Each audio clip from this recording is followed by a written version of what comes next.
કે વાલા સુંદર સાથને હું કોટી કોટી દંડવત પ્રણામ કરું છું. પ્રણામ સુંદર સાથજી. અને આજના સત્સંગની અંદર શ્રી રાસ ગ્રંથ અને પ્રકરણ છે 7મું. અને 7મા પ્રકરણની અંદર શ્રી સાથનો શૃંગાર, સુંદર સાથનો શૃંગાર છે કે જોગ માયાનો દેહ ધરી અને શ્રી શ્યામાજી તૈયાર થઈ ગયા છે. અને શ્યામ સુંદરી શ્રી કૃષ્ણજી બ્રહ્માત્માઓ સાથે રાસલીલા કરવા તૈયાર થઈ ગયા છે. આપણને એમની વાત કરી રહ્યા છે કે શ્રી સાથનો શૃંગાર કે જોગ માયાનો દેહ ધરીને શ્રી શ્યામાજી થયા તૈયાર. તત્કીણ તિયા તેને રે ઠામે મારે સાથે કીધો શૃંગાર. કે શ્યામ સુંદર શ્રી કૃષ્ણજીએ બ્રહ્માત્માઓ અથવા કે ગોપીઓ સાથે રાસલીલા કરવા માટે યોગ માયાના બ્રહ્માંડની રચના કરી શકે છે. કે ગોપીઓ સાથે બ્રહ્માત્માઓ છે જે પરમધામની એ વ્રજની ગોપીઓ છે એમની સાથે રાસલીલા કરવા માટે કહે છે કે જે યોગ માયાનો બ્રહ્માંડ છે કે યોગ માયાના મંડળનો એને રચના કરી કે સ્વયં શ્રી કૃષ્ણ પરમાત્માએ યોગ માયાના બ્રહ્માંડની રચના કરી. કે યોગ માયાનો શૃંગાર પૂર્ણ દેહ ધારણ કરીને હવે યોગ માયાનો જે શૃંગાર હતો એ પરિપૂર્ણ દેહ તૈયાર કર્યો કે છે. અને શ્રી શ્યામાજી રાસલીલા માટે તૈયાર થઈ ગયા છે. અહીંયા પણ શ્યામા મહારાણીને પણ રાસલીલા કરવાની ઈચ્છા છે એટલે રાસલીલા કરવા માટે તૈયાર થઈ ગયા છે કે એ વખતે સ્થાને અમે સુંદર સાથે સખીઓએ પણ મળીને યોગ માયાનો અવલૌકિક શૃંગાર ધારણ કર્યો છે. બધાય સુંદર સાથે અને શ્યામાજીએ સખીઓએ બધાએ કહે છે અવલોક શૃંગાર એટલે કે એકદમ સુંદર શૃંગાર, અલગથી શૃંગાર ધારણ કર્યો છે કે શોભા સાગર સાથ તણી સખી કેની પેરે એ વર્ણવાય. હું રે અબોધ કાય ઘણું નવ લહુ એનું નિર્માણ કેમ કરીને થાય. હે સખી કે યોગ માયા દ્વારા સખીઓએ જે ધારણ કરેલો સાગર સમાન અપાર શોભાયમાનનું વર્ણન હું કેવી રીતે કરી શકું કે જે યોગ માયા દ્વારા જે સખીઓએ કે છે જે ધારણ એક સાગર, મહાન સાગર જે ધારણ કર્યો સખીઓએ એની અપાર શોભા છે કે છે. તો એ શોભાનું વર્ણન હું કેવી રીતે, મહામતી શ્રી પ્રાણનાથજી કહે છે કે એ શોભાનું વર્ણન હું કેવી રીતે કરી શકું કે છે કે હું અજ્ઞાનતાની આ શોભાને ઘણું તો ગ્રહી શકતો જ નથી કે મારી અંદર અજ્ઞાનતા છે એટલે હું આ શોભાને ઘણું કરીને કે છે હું ગ્રહી શકતો જ નથી, કઈ જ ન અગું આ શોભાનું વર્ણન કરી ન શકું કે છે. તો પછી એનું નિરૂપણ કેવી રીતે થાય, એનું નિર્માણ કેવી રીતે, એનું નિરૂપણ હું કેવી રીતે કરી શકું કે છે. તો કે કોટાના કોટ જાણે સૂરજ ઉદિયા બ્રહ્માંડ ન માહે જલકાર. કે પરધલપુર જાણે શાયદ ઉલટિયો એક રસ થઈ સર્વે નાર. કે છે સખીઓના દિવ્ય શૃંગારને જોઈને એમ લાગે છે, દિવ્ય શૃંગાર, તેજોમય શૃંગાર, કારણ કે રાસનો શૃંગાર સજો છે એટલે કહે છે કે જાણે કરોડો સૂર્ય એક સાથે ઉગ્યા હોય એવો શૃંગાર ધારણ કર્યો. જાણે જ્યારે સુંદર સાજી આપણને પોતાના પ્રિયતમ મળી જાય ને ત્યારે એમનું ભજન કીર્તન આપણને રંગ લાગી ગયો હોય ને તે એ રંગની અંદર અનેક રંગના ફુવારા છૂટતા હોય, અનેક રંગ પ્રગટ થતા હોય. એવી જ રીતે અહીંયા સખીઓએ જે દિવ્ય શૃંગાર સજો છે રાસની અંદર, કારણ કે રાસ છે ને એક ભજનાનંદ લીલા છે અને એટલો ભજનમાં રંગ લાગી જાય કે છે કે દિવ્ય શૃંગાર છે આપણો. અને એ શૃંગારની અંદર કહે છે કે જાણે કરોડો સૂર્યો એક સાથે ઉગ્યા હોય એવો પ્રકાશ, તેજોમય એવું અંજવાળું પડ્યું છે કે છે. અને તેમનો પ્રકાશ તો યોગ માયાના સમગ્ર બ્રહ્માંડમાં સમાઈ શકતો જ નથી. જે યોગ માયાનો બ્રહ્માંડ છે ને એ પ્રકાશ એટલો જોરદાર છે કે યોગ માયાના બ્રહ્માંડમાં એ પ્રકાશ સમાઈ શકતો નથી.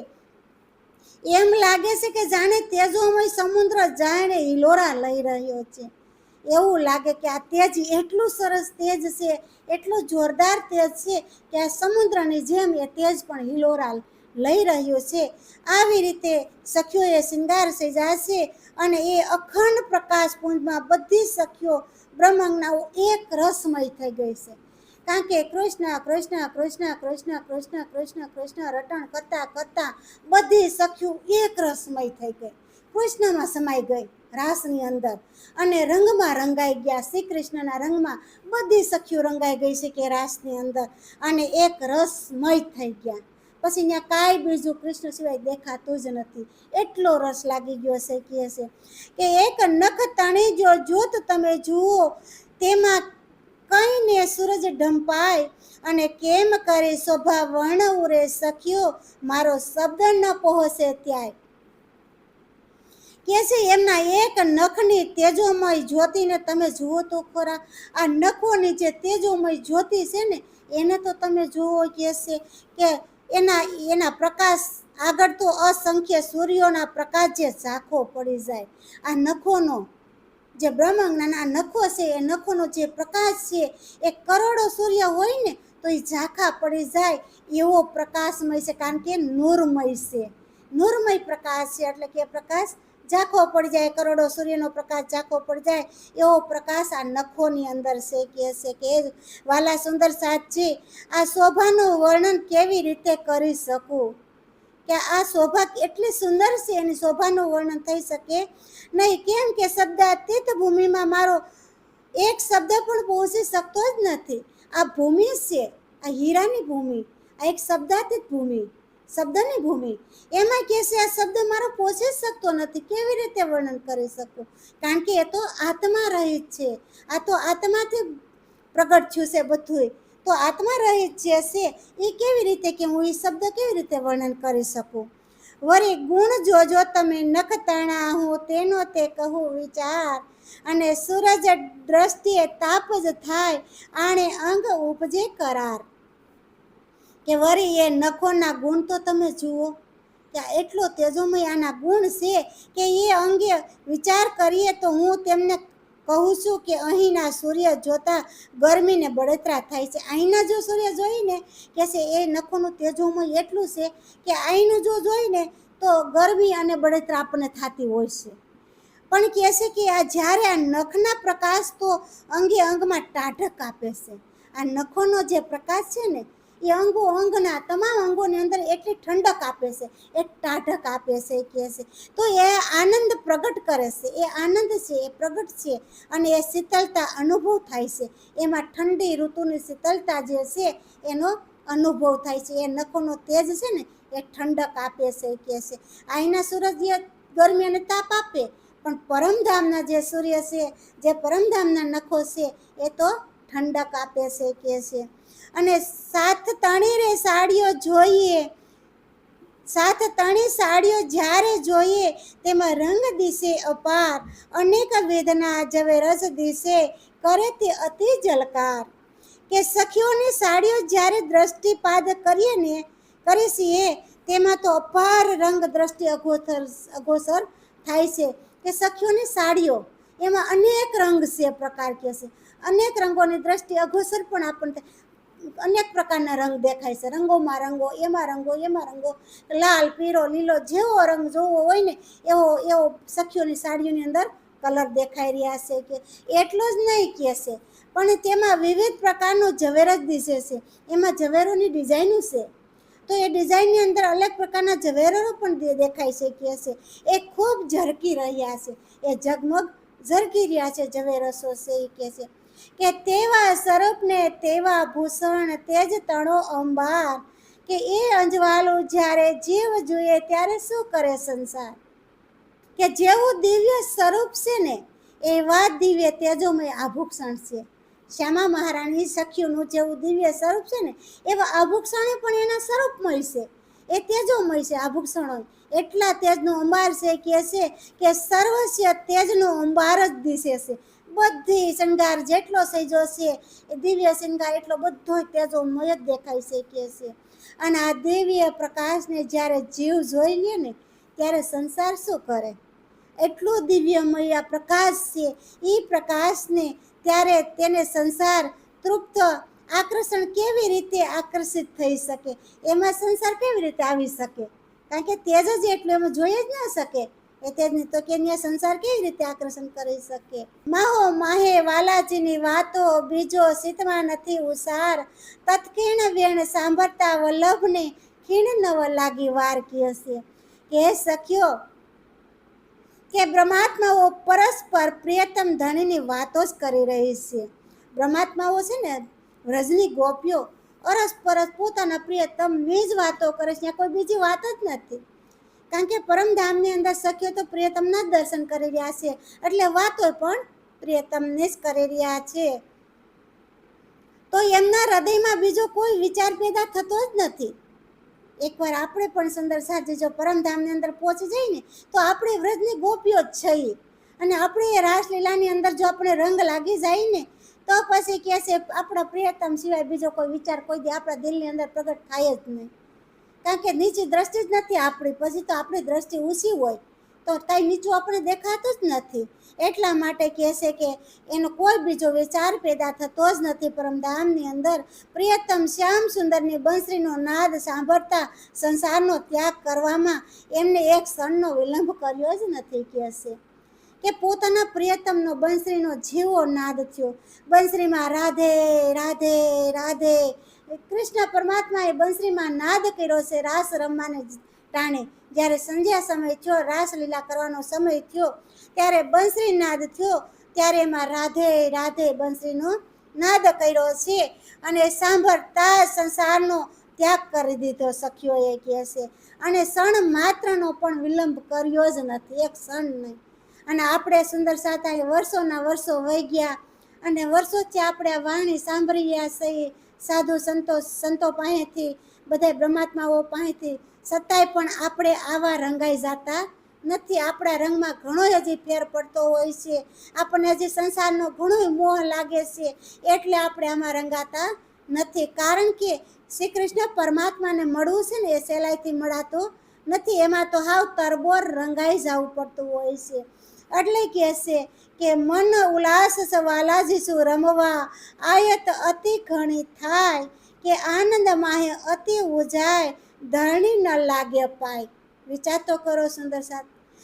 જ્યારે સખી વ્રજથી વૃંદાવનની અંદર જઈ પહોંચીને, ત્યારે એના મનની અંદર એક જ ઉત્કંઠા હતી. કહે છે કે મારે રાસલીલામાં સામેલ થવું છે, મારે રાસલીલાની અંદર કરવાની ઈચ્છા છે. એ આનંદમાં ઉત્સાહમાં તેવ ગતિથી દોડતી ગઈ. એટલો આનંદ હતો, એટલો ઉત્સવ હતો તેવ ગતિથી. કારણ કે પોતાના પતિને મળવા માટે આપણે ક્યારેક ક્યારેક સુંદર સાથ દોટ મૂકી છે, તો કેટલી દોટ મૂકી છે. આજ તો મારે મંદિરે આપણા રાજ્યના દર્શન કરવા જ છે, જાય છે ને. આજ તો મારે બ્રહ્માત્માઓના સુંદર સાથના દર્શન કરવા જ છે. કેટલા તેવ ગતિથી કામના ઘરના કામકાજ કરી અને આપણે દોટ મૂકતા હોય છે. એવી જ રીતે અહીંયા પણ સખીએ ઉત્કંઠાપૂર્વક દોટ મૂકી છે. અને એ આનંદના ઉત્સાહમાં તીવ ગતિને દોડતી જતી રહી હતી. એમાં પગ પણ પૃથ્વીને સ્પર્શ કરી શકતો નહોતો, એટલા દોડતા હતા કે એ સખીઓનો જે પગ હતો ને, ધરતી હારે સ્પર્શ નહોતો થઈ શકતો. આવી તીવ ગતિથી સખીઓ દોડી હતી. કે ભૂષણ સર્વે સુહામણા, સુખમ મુખ વાણી તે બોલે રસાલ, એ સર્વને જ્યારે શ્રવણા દિશે, ત્યારે આડો ન આવે પંપાલ. કે સખીઓના શિંગારના આભૂષણોમાંથી ઉડતી ધવની અત્યંત કેસ મધુર છે. જ્યારે સખીઓએ શિંગાર સજ્યો ને, એના આભૂષણની જે ધવની છે એ બહુ મધુર સંભળાતી હોય છે, કે મધુર છે. અને તેમની વાણી પણ સરસ મય છે. કે છે એની વાણી જે મધુર, જે ધવને ઉઠે છે ને, એની વાણી પણ કહે છે સર્વસ્ય છે, મધુર છે. અને તે બંને સર્વસ્યો, ધવની અને વાણી, એને જો ધ્યાનપૂર્વક સાંભળીએ છીએ ને, તો આ જૂઠો સંસાર આપને માટે બાધક બની શકતો જ નથી. એની ધવની અને એની વાણી એ આપણે સાંભળી શકીને, તો આ સંસાર તો જૂઠો છે ને સુંદર સાથી. તો એ કહે છે જૂઠો સંસાર આપણને ક્યાંથી બાધક બની શકે, ક્યાંથી આપણને આડો આવે? કારણ કે આપણા તો કાનની અંદર એ જ ગૂંજતું હોય, આપણા ધણીના જ ગુણગાન ગૂંજતા હોય, પછી આપણને સંસાર કે આડો આવતો નથી. અર્થાત આપણે મોજારમાં ફસાઈ શકતા જ નથી. પછી આપણે મોહજાલની અંદર ક્યાંય ફસાઈ શકતા નથી. આપણે સંસારની અંદર ક્યારેય ન ફસાઈ શકીએ, કારણ કે આપણા પ્રિયતમે જ્યારે આપણું બાવડું પકડી લીધું હોય ને ત્યારે આપણો પ્રિયતમ પછી કોઈ દી છોડતા જ નથી. તો પછી સંસારમાં જઈ ગઈ કેમ?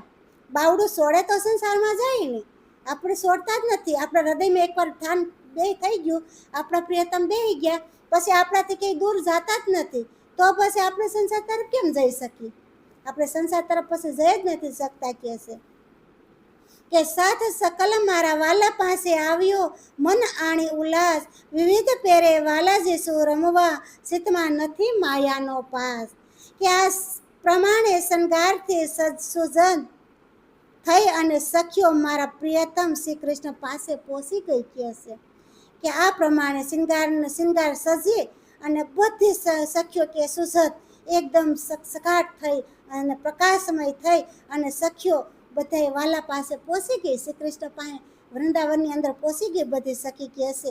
એમના મનમાં પ્રિયતમ સાથે વિવિધ પ્રકારના રમણ કરવાનો ઉમંગ હતો કે મારા વાલાજી સાથે હું અનેક પ્રકારની રમતો રમું અને કહેશે અનેક પ્રકારના વિવિધ પ્રકારના હું રમણ કરું કહેશે. આવી રીતે રમણ કરવાનો ઉમંગ હતો, એટલા એમના ચિત્તમાં માયાનો જરા પણ પ્રસ નહોતો કહેશે. એની ચિત્તની અંદર માયા જ નહોતી. આવી રીતે ગોપીઓ રાસની અંદર પહોંચી છે. અને રસ ભર રંગ વાલાજી શું રમવા, ઉસ રંગ અંગ ન માય, ઇન્દ્રાવતી બાઈ કહે ધામના સાથને હું નમી નમી લાગુ પાય કહેશે. કે પ્રિયતમ શ્રી કૃષ્ણ સાથે સર્વપૂર્વક રમણ, કે પ્રિયતમ શ્રી કૃષ્ણ સાથે સર્વપૂર્વક રમણ કરવાની ઈચ્છાને કારણે સુંદર સાથના મનમાં આનંદ અને ઉત્સાહ હમાતો જ નહોતો. સુંદર સાથની અંદર એટલો આનંદ હતો, એટલો ઉત્સવ હતો, એટલો ઉમંગ હતો, ઉલ્લાસ હતો કે એ હમાતો જ નહોતો. અને ઇન્દ્રાવતી સખી કહે છે કે પરમધામના આ સુંદર સાથ, આ બ્રહ્માત્માઓના શરણોમાં હું લરી લરી અને વિનમ્રતમાં પૂર્વક હું પ્રણામ કરું છું કે હશે. હે વાલા સુંદર સાચી, આવી રીતે મહામતી શ્રી પ્રાણનાથજી આપણને યોગ માયાનો દેહ ધરી અને સ્વયં શ્રી કૃષ્ણજી અને સ્વયં રાધા રાણી અને બ્રહ્માત્માઓ આ રાસ રમવા આવી રીતે તૈયાર થઈ ગયા છે. કારણ કે ભજના આનંદ લીલાની અંદર પરમાત્માનું ભજન બહુ ઉત્તમ છે, એટલે ભજના આનંદ લીલા કરી છે. જે રાસની લીલા છે એ લીલા તો ભજના નંદ કહેવામાં આવી છે. આવી રીતે મહામતી શ્રી પ્રાણનાથજી આપણને સમજાવી રહ્યા છે. બોલો શ્રી પ્રાણનાથ પ્યારે કી જય.